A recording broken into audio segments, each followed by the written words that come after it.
Tento program vám prináša cestovná kancelária TUI. Dobrý večer, dobrý večer, dobrý večer. Ako išiel Ágošton prvý raz do školy? Veru, ako všetky veľké dni v našej rodine, aj tento nezaobišiel bez stresu. Napríklad, že aké kvety mu dať do ruky, aby potešil pani učiteľku. Ildiko si presadila chryzantény. Napriek tomu, že podľa mňa sú to kvety na hrob. A keďže má pani učiteľka triedna 78 a vyzerá na 92, myslím, že není dobré jej takto naznačovať jej nezvratný osud. Ja keď som ju prvý raz stretol na letnej brigáde na školskom dvore v auguste, kde pozvali rodičov všetkých prváčikov, aby trošku pozoznamovali, tak môj prvý očný kontakt nastal v momente, keď niesla školníkovi kosu. Naši mi objavili zimomriavky, zatriaslo ma a vravím si, už si po mňa došlo. Keď ma zbadal, tak ešte vystrela ruku a že ja som sekáč. Hovorím, to je môj konec. O chvíľu sa mi spustí film s mojím životom a potom dodala, že Anna Mária Sekáč, triedna malého Ágoštona. Tak ona mala normálne naštudovaných všetkých rodičov, presne vedela, kto som. Tak sa mi uľavilo, vravím si, dobre, není to smrť, ale len dajaký tajný agent. Vyzerala, jak keby europoslankyňa Záborská splodila syna s raťafákom plachtom. A to dieťa by za deň ostarlo o 100 rokov.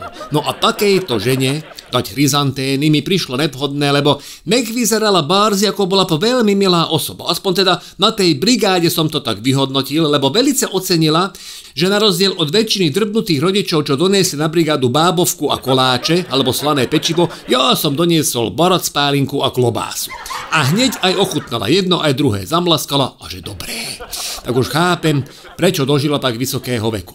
Problém s chryzanténami zvýšil svoju úroveň v momente, keď sme zistili, že Ágošton je zrejme na nej alergický, lebo v aute začal kýchať takým štýlom, že sople mi komplet zasrali predné okno a ja som nevidel na cestu.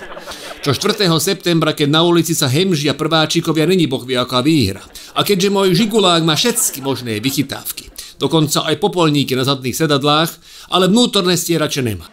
No tak som musel zastať, utrieť sklo. Absencia vreckoviek ma donútila použiť na to moju mikinu, ale tak nebolo času navyše, lebo sme ako vždy vyrazili na poslednú chvíľu. Ágošton odovzdával kyticu pani učiteľke Anna Márii Sekáč a z nosa mu pritom hembála ledva sople, jak stalagnity či stalagnáty, teraz neviem v rýchlosti, ktorý je vysutý, ktorý rastúci, no proste hamba jak hovado. A čo urobila Sekáč?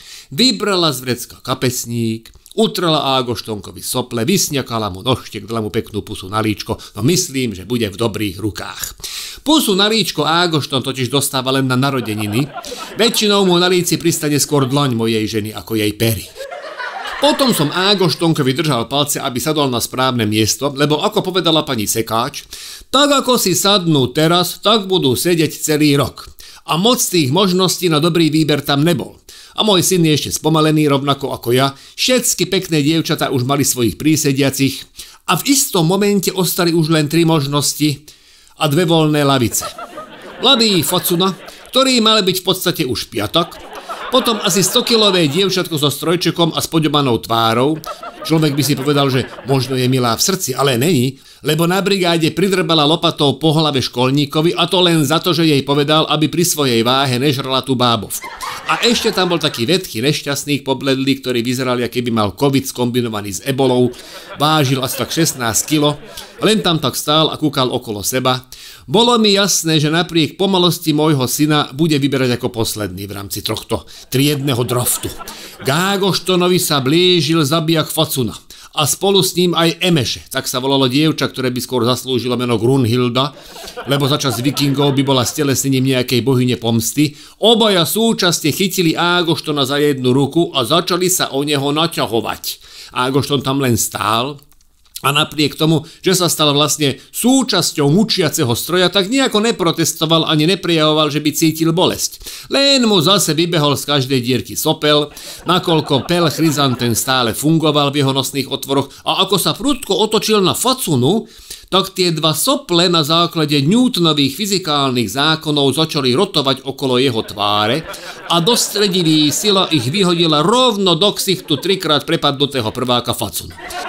Ten mu pustil ruku a Ágošton sa opäť pôsobením fyzikálnych síl v priebehu sekundy ocitol v medziprsí Grunhildy. Mala síce len 6 rokov, ale pak vyše 100 kilo. Kozy mala jak Pamela Anderson, len teda oveľa rôsolovitejšie.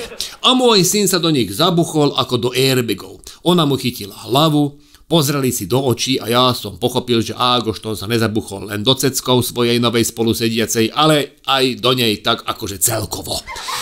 Porazený Facuna si svoj hnev vyventiloval na 16-kilovom nešťastníkovi, ktorého si posadil vedľa seba a zahlásil, že odteraz si môj sluho.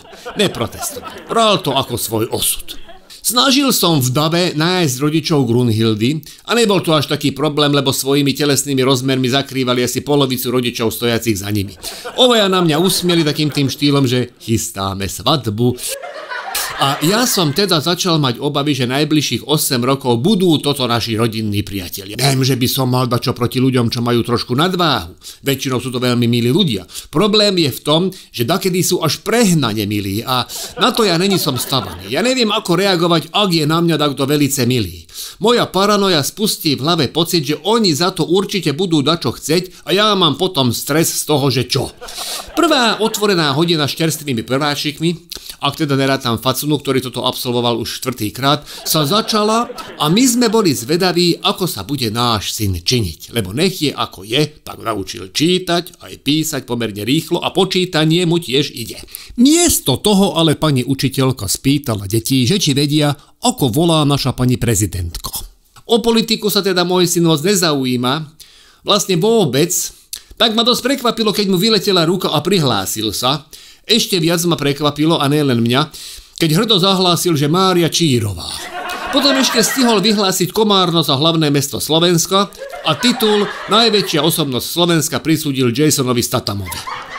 Napriek tomu, že sa hlásil aj na všetky ďalšie otázky, Anna Mária Sekáč už mu priestor nedala, a to ani v momente, keď vyzvala deti, aby sa predviedli, ako vedia čítať, písať a počítať. Dokonca aj Facuna získal viac správnych odpovedí ako náš syn, čo bolo teda dosť deprimujúce. No, tak sme zistili, že Ágoštonko má ešte nejaké rezervy, on to znášal dosť zle.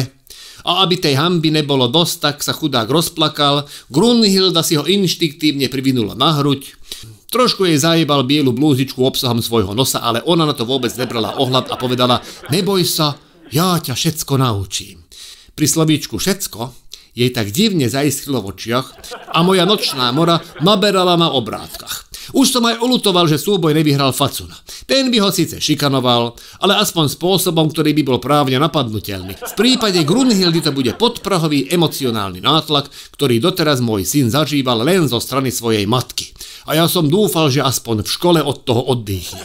Teraz vlastne bude trénovať odolnosť voči psychickému týraniu dvojfázovo, čo určite zanechá na jeho duši značné jazvy.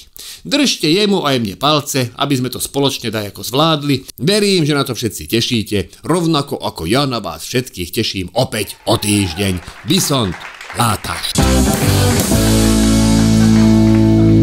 Tento program vám priniesla cestovná kancelária TUI.